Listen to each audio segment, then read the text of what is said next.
Praise the Lord. കൊലോസ്യർക്ക് എഴുതിയ ലേഖനം 4-ാം അധ്യായം 1 മുതൽ 18 വരെയുള്ള തിരുവചനങ്ങൾ. യജമാനന്മാരെ, നിങ്ങൾക്കും സ്വർഗത്തിൽ യജമാനനുണ്ട് എന്നറിഞ്ഞ് ദാസന്മാരോട് നീതിയും ന്യായവും ആചരിപ്പീൻ. പ്രാർത്ഥനയിൽ ഉറ്റിരിപ്പീൻ, സ്തോത്രത്തോടതിൽ ജാഗരിപ്പീൻ. എനിക്ക് ബന്ധന കാരണമായ ക്രിസ്തുവിൻ്റെ മർമ്മം പ്രസ്താവിപ്പാൻ തക്കവണ്ണം ദൈവം ഞങ്ങൾക്ക് വചനത്തിൻ്റെ വാതിൽ തുറന്നു തരികയും ഞാൻ സംസാരിക്കേണ്ടും വണ്ണം അതിനെ വെളിപ്പെടുത്തുകയും ചെയ്യേണ്ടതിന് ഞങ്ങൾക്ക് വേണ്ടിയും പ്രാർത്ഥിപ്പീൻ. സമയം തക്കത്തിൽ ഉപയോഗിച്ചുകൊണ്ട് പുറത്തുള്ളവരോട് ജ്ഞാനത്തോടെ പെരുമാറുവീൻ.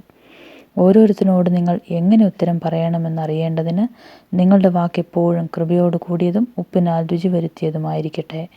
എൻ്റെ അവസ്ഥയൊക്കെയും കർത്താവിൽ പ്രിയ സഹോദരനും വിശ്വസ്ത ശുശ്രൂഷകനും സഹഭൃത്യനുമായ തിഹിക്കോസ് നിങ്ങളോടറിയിക്കും.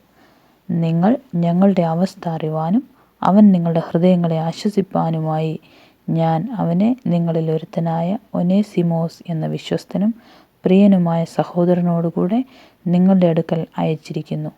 ഇവിടുത്തെ അവസ്ഥയെല്ലാം അവർ നിങ്ങളോട് അറിയിക്കും. എൻ്റെ സഹബദ്ധനായ അരിസ്തർഹോസും ബർണ്ണബാസിൻ്റെ മച്ചുനനായ മർക്കോസും അവനെക്കുറിച്ച് നിങ്ങൾക്ക് കൽപ്പന കിട്ടിയിട്ടുണ്ടല്ലോ. അവൻ നിങ്ങളുടെ അടുക്കൽ വന്നാൽ അവനെ കൈക്കൊള്ളുവീൻ. യുസ്തോസ് എന്നു പറയുന്ന യേശുവും നിങ്ങളെ വന്ദനം ചെയ്യുന്നു. പരിച്ഛേദനക്കാരിൽ ഇവർ മാത്രം ദൈവരാജ്യത്തിന് കൂട്ടുവേലക്കാരായിട്ട് എനിക്ക് ആശ്വാസമായി തീർന്നു. നിങ്ങളിൽ ഒരുത്തനായി ക്രിസ്തുയേശുവിൻ്റെ ദാസനായ എപ്പഫ്രാസ് നിങ്ങളെ വന്ദനം ചെയ്യുന്നു.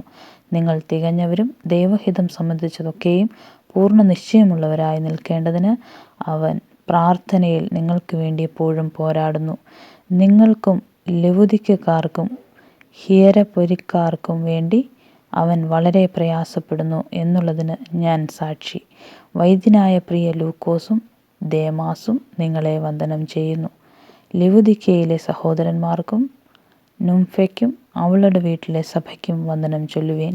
നിങ്ങളുടെ ഇടയിൽ ഈ ലേഖനം വായിച്ചു തീർന്ന ശേഷം ലവുദിക്യ സഭയിൽ കൂടെ വായിപ്പിക്കുകയും ലവുദിക്യയിൽ നിന്നുള്ളത് നിങ്ങളും വായിക്കുകയും ചെയ്യുവീൻ.